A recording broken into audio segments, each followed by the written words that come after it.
औज़ुबिल्लाहिमिनश्शैतानिर्रजीम बिस्मिल्लाहिर्रहमानिर्रहीम। मोहतरम ख़वातीन और हज़रात, डॉक्टर आसिफ इज़हार आपके साथ मेडिसिन नॉलेज के हवाले से एक और वीडियो। और आज मैं जो है तो बहुत ही इम्पॉर्टेंट और एक ऐसे ड्रग का जिक्र करने लगा हूँ जो कि बहुत से लोगों ने इस्तेमाल किया और बहुत ही कॉमन है, और एक कॉमन मसले में इस ड्रग का इस्तेमाल होता है। और कॉमन मसला क्या है?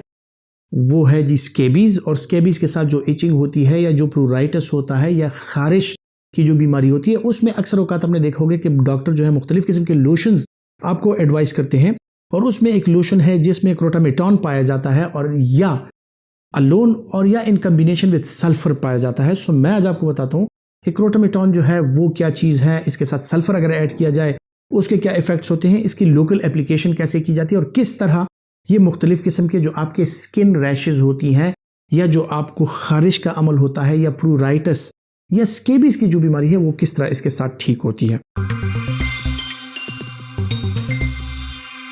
क्रोटामेटॉन के साथ अगर सल्फर का इस्तेमाल किया जाए ख़वातीन हज़रात, सो ये न सिर्फ इसकी जो स्केबिसाइडल एक्टिविटी है यानी स्केबीज के जो जरासीम है उसको ये ख़त्म करते हैं, बल्कि इसके साथ जो है तो मुख्तलिफ किस्म की और चीज़ें जिस तरह डैंड्रफ, सिबोरिया, ये चीज़ें हो गई। सो इसमें ये वाली एक्टिविटी भी आ जाती है, और ये डैंड्रफ इंड्यूस्ड, सिबोरिया इंड्यूस्ड और स्केबीज इंड्यूस्ड जितना प्रूराइटिस है न सिर्फ उनको कवर करता है, बल्कि ये मुख्तलिफ किस्म की प्रोटीज एंजाइम जो है वो उनको इनहिबिट करता है और आपके सिबोरिया और डैंड्रफ की जो प्रोडक्शन है उनको कम करता है। और इसके साथ साथ जो है तो इसका जो इफेक्ट है वो एज एन एंटीहिस्टामिनिक ड्रग भी इसका इफेक्ट आता है। और इसके साथ साथ जो है तो न सिर्फ लोकल एप्लीकेशन के साथ स्केबीज के जरासीम खत्म होते हैं, बल्कि एज एन एंटीहिस्टामीन अगर आपको एक लोकल एप्लीकेशन दी जाए तो उसके साथ खारिश का जो अमल है वो भी कम हो जाता है।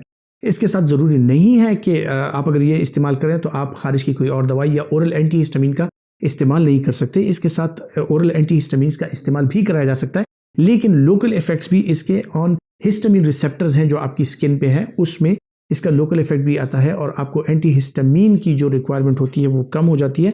और एंटीहिस्टामीन अगर आप लेते भी हैं तो इसके साथ वो खारिश ख़त्म होने का जो सिलसिला है वो इफेक्टिवली ख़त्म होता है। ख़वातीन ने जिस तरह के जिक्र किया कि ये लोकल एप्लीकेशन में अवेलेबल है, इसमें सल्फर भी अवेलेबल है जो कि एज एन एंटीसेप्टिक काम करता है।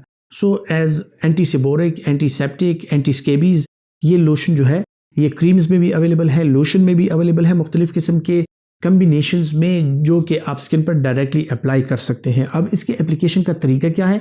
स्केबीज में या जनरलाइज जो प्रूराइटिस होता है उसमें आपने अपने फेस के अलावा, क्योंकि ये आंखों के लिए नुकसानदेह है, ये आपके ओरल कैविटी में अगर चला जाए, अगर आप इसको निगल लें तो ये आपके लिए नुकसानदेह है। इस वजह से फेस से नीचे का जो एरिया है आप उस पर इसको अप्लाई कर दें, और पूरे बदन में खुसूसन जो हिडन एरियाज हैं जिस तरह की आपकी बगलें हो गई या आपके उंगलियों के बीच की जगह हो गई, इन जगहों में आप इसको अप्लाई करें और पूरे बदन पे इसको फैला दें। फिर आप 12 से लेकर 24 घंटे तक इसको ऐसे ही रहने दें, लेकिन आपने जो कपड़े पहने हैं वो चेंज कर दें। 12 से लेकर 24 घंटे के बाद आप नहा सकते हैं, और उसके बाद अगेन ये आपको अप्लाई करना है। सो ये आपको कम से कम 3 एप्लीकेशंस पूरे बदन पे अप्लाई करनी है। शाम के वक्त अप्लाई करना है और सुबह के वक्त नहाना है।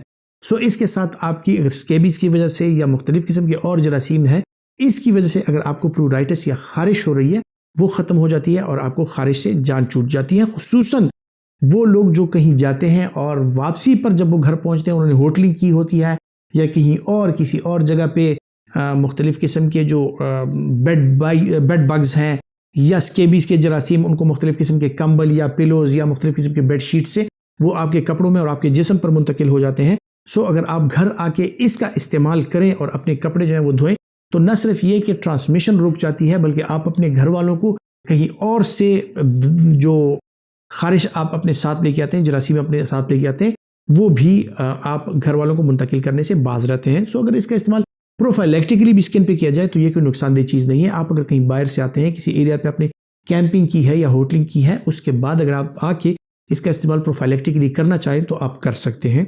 ये एक सेफ चीज़ है, लेकिन 2-3 चीज़ों का ख्याल रखना ज़रूरी है कि 1 साल से कम उम्र के बच्चे जो हैं उनकी बॉडी पे अप्लाई ना की जाए। दूसरी बात यह है कि फेस पर अप्लाई ना किया जाए, क्योंकि ये आइज़, और अगर आप खुदा न खास्ता किसी तरीके से एक्सीडेंटली ये आप के पेट में चला जाए तो ये आपके लिए नुकसानदेह साबित हो सकता है। और 1 साल से कम बच्चों के लिए इसको अप्लाई करना जो है वो आप अपने डर्माटोलॉजिस्ट, स्किन स्पेशलिस्ट या मेडिकल स्पेशलिस्ट या चिल्ड्रन स्पेशलिस्ट से मशवरे के बगैर ना करें।